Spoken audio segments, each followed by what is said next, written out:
মারও তো একই অবস্থা হয়েছিল। আর আমিও তো নীলিমার মতো অনেক বদমেজাজি।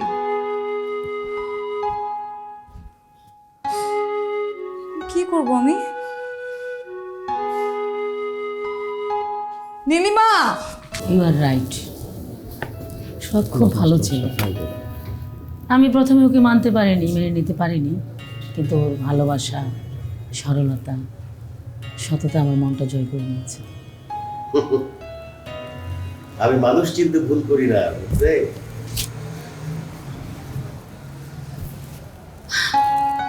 এই আমি কাকে দেখছি? সব তোমাকে অনেক সুন্দর লাগছে, স্মার্ট লাগছে। দেখো কেমন লাগছে ওকে।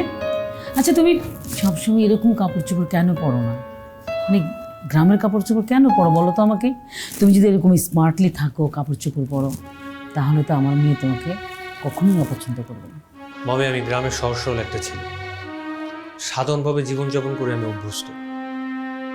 স্নেহা বাংলাদেশে জন্ম হয়েছে ঠিকই, কিন্তু ওর বেড়ে ওঠা বাইরের দেশে। ওর চলাফেরা, কথাবার্তা সব কিছুতেই ও ওয়েস্টার্ন কালচারটা ফলো করে। সে কিন্তু আমাদের বাংলাদেশি খাবারও পছন্দ করে না।